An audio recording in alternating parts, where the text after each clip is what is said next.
Good evening. कैसे हैं आप लोग।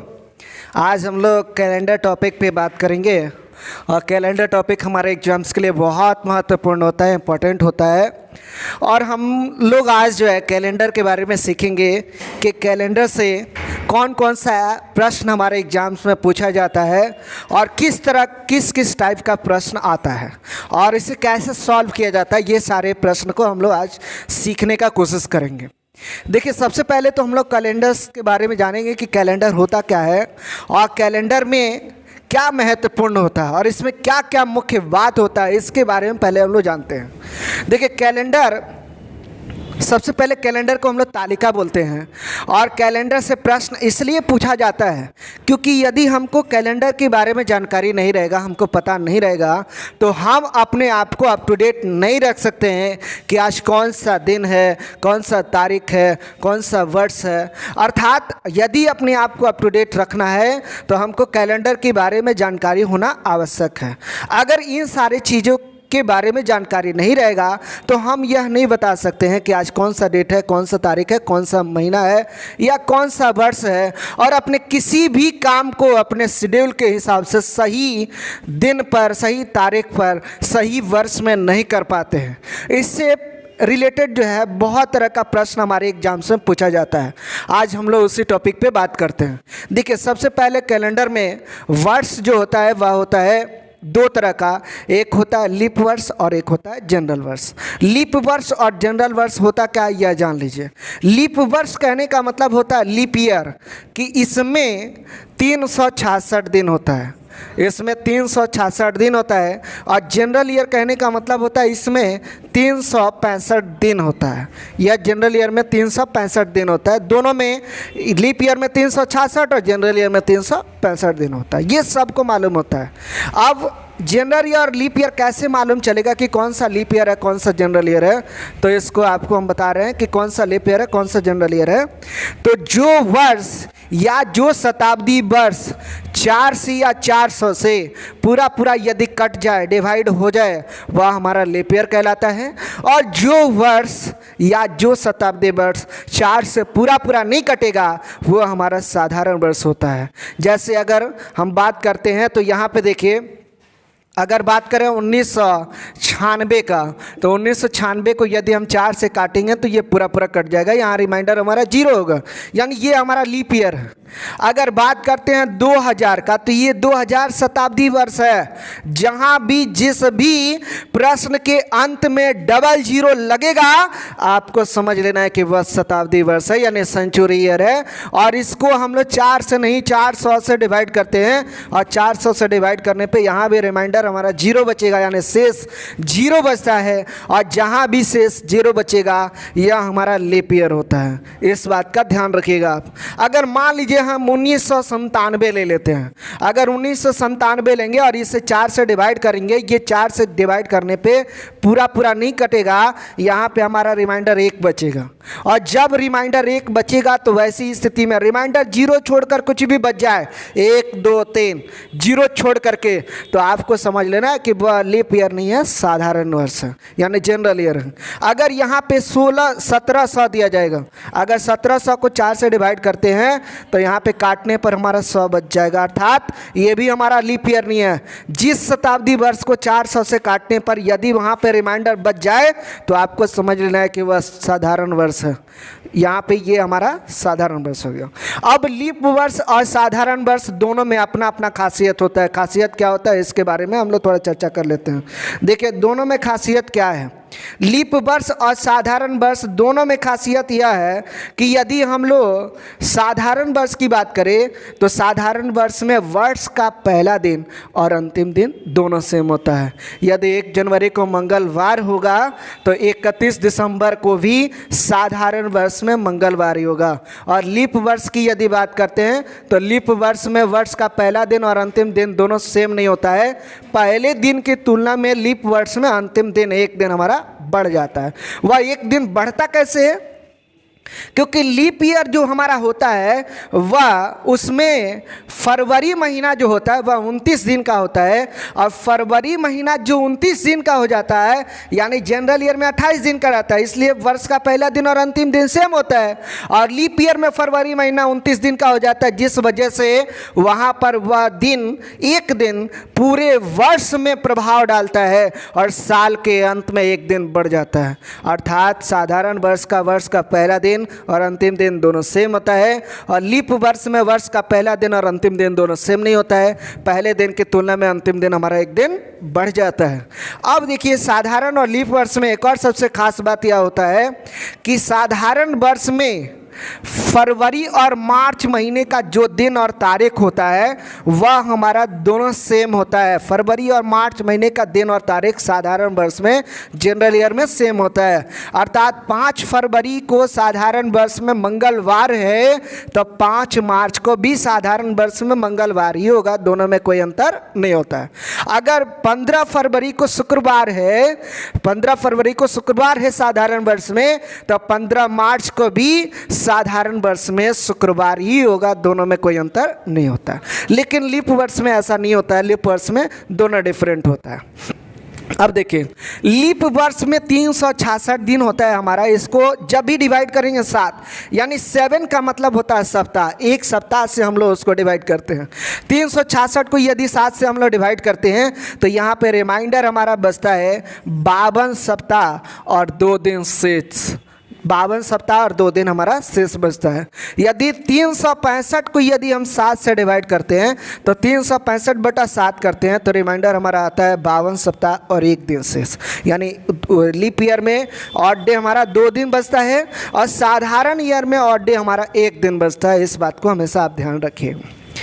अगर हम किसी भी दिन की बात करते हैं, जैसे दिन की बात की जाएगी तो आप देखिएगा किसी भी दिन में, जैसे आज मान लीजिए कि सोमवार है, अगर आज सोमवार है तो सोमवार में 7 दिन हम जोड़ेंगे, 7 यहाँ प्लस करेंगे तो फिर हमको सोमवार ही प्राप्त होगा।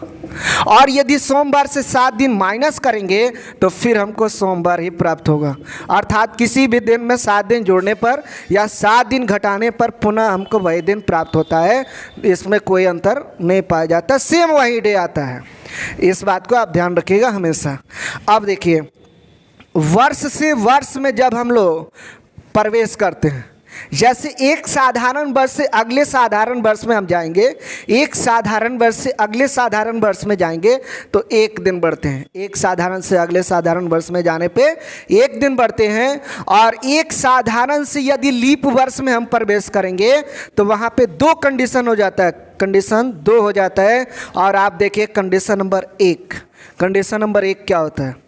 साधारण से जब लीप वर्ष में हम प्रवेश करेंगे तो 28 फरवरी तक लीप वर्ष में हम 1 दिन बढ़ेंगे। कितना दिन? 1 दिन। लेकिन वही 28 फरवरी के बाद यदि किसी डेट का बात करेंगे, जैसे 29 फरवरी, 5 मार्च, 14 मार्च, 10 अप्रैल, तो वहाँ पे हमको पढ़ना पड़ता है 2 दिन। एक साधारण से लीप वर्ष में 28 फरवरी के बाद 2 दिन, और एक साधारण से लीप वर्ष में 28 फरवरी से पहले 28 फरवरी तक यदि रहेगा तो वहाँ पे हम बढ़ते हैं 1 दिन। इस बात को हमेशा ध्यान रखिएगा आप। अब देखिए, किसी भी वर्ष में वह साधारण हो या लीप वर्ष हो, हमारे महीने का महीना जो होता है वो 12 होता है, जनवरी से लेकर के और दिसंबर तक। इस बात को ध्यान रखना है, जनवरी से लेकर के दिसंबर तक। अब हमारे प्रश्न में देखिए, कुछ प्रश्न आता है हमारे एग्जाम्स में, जैसे किसी भी तारीख का दिन निकालना हो, आज से 5 साल, 10 साल, 20 साल, 100 साल, 150 साल पहले, 200 साल पहले या बाद का दिन निकालना हो, पहले या बाद, 100 साल बाद, 200 साल बाद या 70 साल बाद या 80 साल बाद, किसी भी तारीख का यदि दिन निकालना हो तो उसके लिए हम लोग आसानी से निकाल सकते हैं। आपको बताते हैं कैसे। जैसे हम जानते हैं कि जनवरी से लेकर के और दिसंबर तक ये हमारा 12 मंथ होता है, वह जनरल हो या लीप वर्ष हो, दोनों में ही जनवरी से लेकर के दिसंबर तक 12 मंथ होता है। इसके लिए हमारे मंथ का कुछ कोड दिया गया है, वह कोड देखिए कैसे। जब हमारा जनरल ईयर का बात रहेगा या जनरल ईयर का जब प्रश्न लिया जाएगा तो जनवरी का कोड होता है हमारा 2, फरवरी का होता है 5, मार्च का होता है 5, अप्रैल का होता है 1, मई का होता है 3, जून का होता है 6, जुलाई का होता है 1, अगस्त का होता है 4, सितंबर का होता है 7, अक्टूबर का होता है 2, नवंबर का होता है 5, दिसंबर का होता है 7। ये जब साधारण वर्ष रहेगा तब। जब लीप ईयर लगेगा तो वैसी स्थिति में केवल 2 ऐसा मंथ होता है जिसका कोड परिवर्तित होता है, बदल जाता है, बाकी सारा सेम होता है। जैसे लीप ईयर लगेगा तो केवल जनवरी और फरवरी का कोड बदलता है, बाकी सारा कोड सेम रहता है। जनवरी में से यानी जनवरी का कोड साधारण में 2 है, उसमें से -1 कर लेंगे यानी लीप ईयर में हमारा 1 हो जाएगा। और फरवरी का कोड हमारा साधारण वर्ष में 5 है, इसमें से -1 कर लेंगे और -1 करेंगे तो लीप ईयर में हमारा 4 हो जाएगा। ये जनवरी और फरवरी का कोड लीप ईयर में जनवरी का 2 और फरवरी का हो जाता है 4, बाकी सारा लीप ईयर में भी सेम होता है। जैसे मार्च का होगा 5, अप्रैल का 1, मई का 3, जून का 6, जुलाई का 1, अगस्त 4, सितंबर 7, अक्टूबर 2, नवंबर 5, दिसंबर 7, ये सारा हमारा कोड होता है। जनरली हम लोग यूज करते हैं दिन को, तो हम लोग संडे को अपना ऑफ डे मानते हैं यानी 0 मानते हैं। लेकिन हम लोग यहाँ जब अभी प्रश्न को बनाएंगे, कैलेंडर के प्रश्न को बनाएंगे, तो वहाँ पे आपको थोड़ा सा ध्यान देना है कि हम लोग संडे को 0 नहीं मानेंगे, हम लोग 0 मानेंगे फ्राइडे को। यानी हम लोग अपना छुट्टी मनाएंगे फ्राइडे को और फ्राइडे के बाद सैटरडे से फिर हम लोग रेगुलर काम करेंगे। उस दिन से 1 और 2 का शुरुआत करेंगे। अब यहाँ पे आपको ध्यान देना है, फ्राइडे को हो जाएगा 0, सैटरडे को 1, संडे को 2, मंडे को 3, ट्यूसडे 4, वेडनेसडे 5, थर्सडे 6। ये हमारे दिन का कोड होता है। इसके लिए एक फार्मूला होता है, यह फार्मूला होता है दिन, किसी भी तारीख के दिन को निकालने के लिए। जैसे यहाँ पे year plus year by 4 plus code of month plus days और बाई में हम 7 करते हैं। जब भी किसी भी दिन को यदि डिवाइड करना होता है तो हम सप्ताह से ही डिवाइड करते हैं। इस बात को हमेशा ध्यान रखिएगा कि हम लोग 7 से ही डिवाइड करेंगे उसको और 7 से डिवाइड करके प्रश्न को सॉल्व करते हैं। अब देखिए आपके एग्जाम में एक प्रश्न बार बार पूछा जाता है। वह प्रश्न क्या पूछा जाता है कि पहला प्रश्न देखिए, आपको बताते हैं हम। 15 अगस्त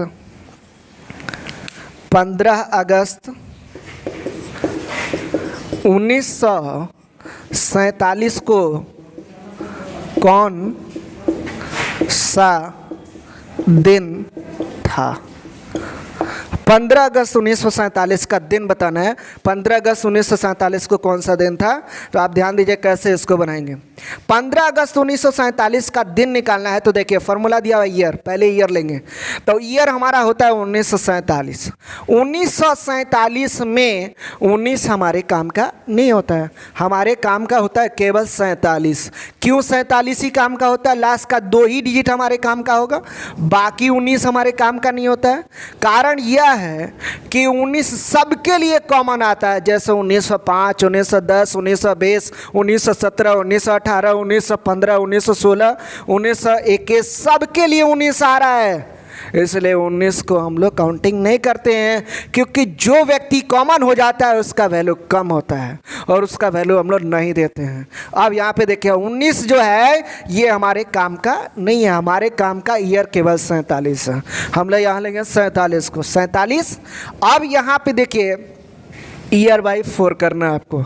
इस 47 को 4 से डिवाइड करना है। 47 को 4 से डिवाइड करिए, 47 11 चौका 44।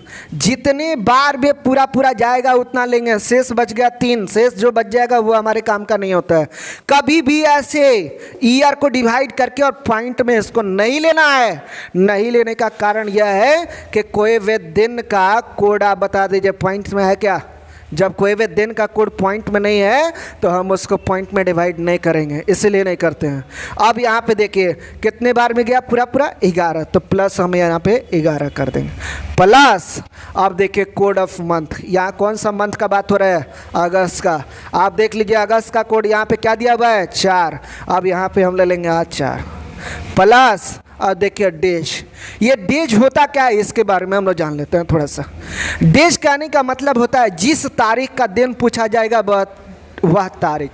जैसे अगर बोलेगा 5 अगस्त को कौन सा दिन था तो 5 लेंगे, अगर बोला जाए कि 10 को कौन सा दिन था तो 10 लेंगे, बोला जाए 27 को कौन सा दिन था तो 27 लेंगे। जितना तारीख दिया रहेगा वह तारीख लेते हैं। तो अभी यहाँ पे कौन सा तारीख दिया हुआ है? 15, तो हम यहाँ लेंगे अभी 15, बाई में करेंगे 7, बाई क्या 7। अब जोड़ते हैं इसको, 15 4 होता है 19, 19 11 होता है 30, 30 और 47 हो जाता है 77 यानी 77, और 77 बाई करेंगे 7। अब यह 77/7 जो हमारा आ गया, अब इस 77/7 को हम लोग 7 से डिवाइड करेंगे, और डिवाइड करने पर जो हमारा शेष आएगा, शेष का मतलब रिमाइंडर, जो हमारा शेष आएगा वही हमारा कोड ऑफ डेज होता है। जैसे अब यहाँ 77/7 करेंगे तो 77/7 करने पे 11 7 77, 77 को डिवाइड किए 0 0, रिमाइंडर क्या आया 0, या 7 से 7 को काटिए, 7 से 7 को काटिए, रिमाइंडर क्या बचा 0। यह हमारा कोड ऑफ डेज निकल गया, यानी ये कोड ऑफ डेज जो निकला हुआ है यही हमारे दिन का कोड है। अब बताइए 0 किसका कोड है? फ्राइडे का। ध्यान दीजिए 0 किसका कोड है? फ्राइडे का। यानी 15 अगस्त 1947 को जो दिन था वह दिन था शुक्रवार। आप ध्यान रखिएगा कि 15 अगस्त 1947 को जो दिन था वह शुक्रवार था। ऐसे करके हम लोग पहले प्रश्न को सॉल्व किए हैं। अब देखिए इसी पर हम लोग दूसरे प्रश्न को भी सॉल्व करते हैं। इसको आप लोग नोट कर लीजिएगा। देखिए दूसरा प्रश्न कैसे सॉल्व करते हैं। अगर हमसे कह दें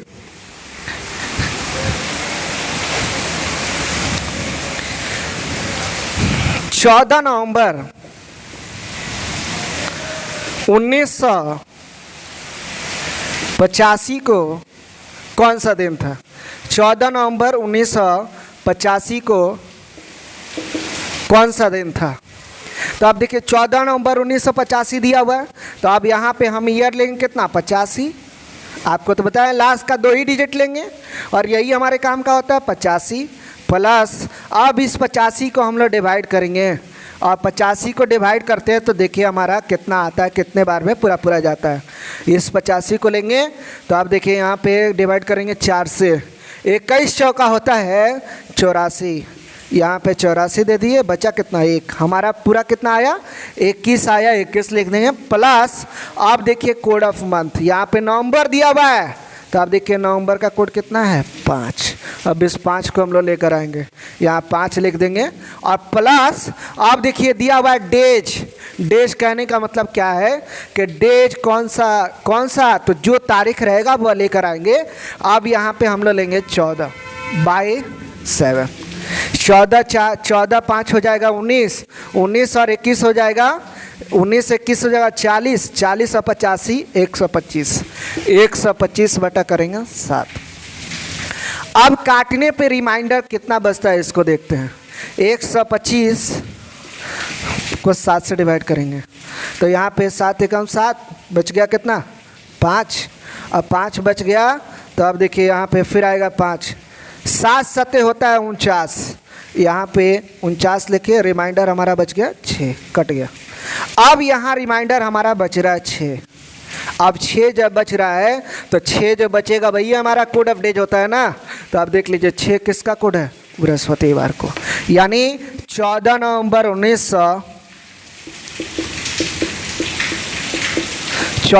1985 को हमारा दिन हो जाएगा बृहस्पतिवार। हमारा आंसर निकल चुका है। एक प्रश्न को हम लोग और सॉल्व करते हैं। देखिए वो प्रश्न कैसा है। ये तो सारा हम लोग साधारण वर्ष का निकाल के आपको दिखा दिए। अब आप सोच रहे होंगे कि सर यदि लीप वर्ष रहेगा तो कैसे करेंगे, तो लीप वर्ष को भी निकाल करके दिखा देते हैं।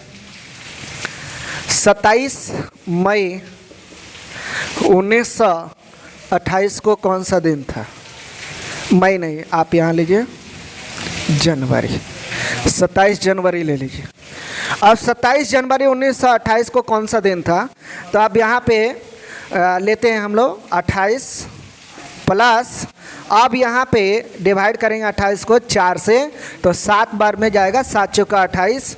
उसके बाद अब यहाँ पे आप ध्यान दीजिए, उसके बाद यहाँ पे जनवरी, अब यहाँ प्लस करेंगे जनवरी का कोड, अब बताइए 28 7 चौका 28, ये लीप ईयर है, तो जनवरी का कोड लीप ईयर में कितना, जनरल में 2 होता है तो लीप ईयर में कितना, 1, यहाँ लेंगे 1 और प्लस 27/7, 27 और 1 28, 28 और 7 हो जाएगा 35, और 35 और ये ले लीजिए आप,